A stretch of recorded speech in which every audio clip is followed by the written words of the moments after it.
Hey there, this is Vanessa Kassler with Love Fire Counseling and Consulting. Today we're going to be talking about some of the feelings of being misunderstood that men face in a relationship.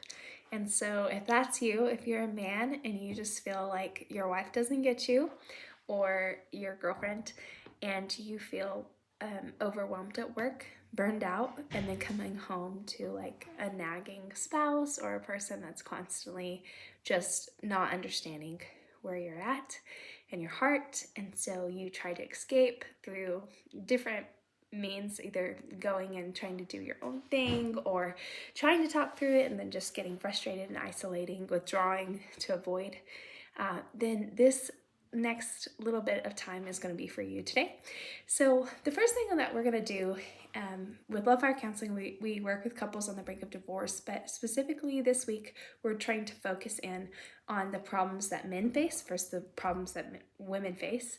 And for you guys, I just really wanted to reach out to the men that might be feeling these things and talk to you about what you can do in your relationship. So one of the first things that you need to know is that it's okay to be vulnerable with your spouse, and most of the time you've tried that in the past and it's been turned and used against you in the court of law, so to speak. So we're going to try to give you some techniques that you can do where you're still protecting your own heart and not overexposing, but also being re-establishing trust and building that in your relationship.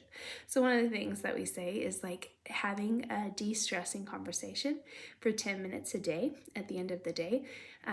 So that's where you just vent about anything that you want. Talk about work, talk about, you don't have to talk if you don't want to, but it's time if you benefit better from just physical connection and physical touch.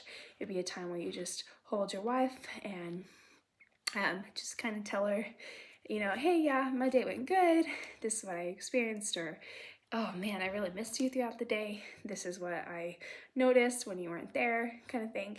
And then just giving her those same 10 minutes of freedom to explore any emotion she has. Usually, you don't want that time to be about the relationship or about the problems that you have against each other. It's you against the world, or usness is what we call it, or same team partnership kind of thing. And then the next thing you can do is like, if you can understand where your triggers are coming from, we use what's called the 4-step.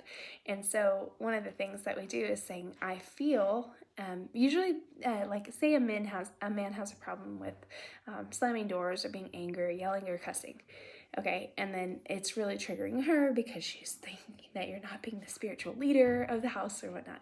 And so one of the things that we do is we track back as what were some of the feelings behind, like what made you want to yell and scream and cuss? Well, most of the time it's feeling misunderstood or neglected in some way, or just unvalued. And so this is a time in our workshop that we give you the opportunity, using the 4-step, to identify what came before. So what came before the action? Instead of always just blaming and shaming you for what you did, maybe understanding what came behind that thing and that action, and then addressing that issue. And it's a lot more effective if we get to the root. And so this week, for instance, we have a lot of men coming in, and we incorporate Santrate. And sometimes you can't really express things verbally as well as you can with pictures. So I have 100 items that they can choose from, little items on the shelf that, any old thing, like say they pick this, and it had to do with feeling like their heart was closed off and there was like a gate there and you can't get in because there's a block in between. And another one was like burying a key in the sand, like the key to understanding all my stuff has nothing to do with her. She can't get in, there's a gate in front of it, but I need to take the time to self-explore by myself. And so self-care and then self-awareness and coming to a place where you can explore those things in safety without feeling like you're going to get attacked or accused if you open up in these things. Like, why did I have an affair? Why did I have emotional connection to another woman that wasn't my wife? Like, just different things like that. Like, why do I not feel like coming home after work? Why do I feel like going and getting a drink with my friends?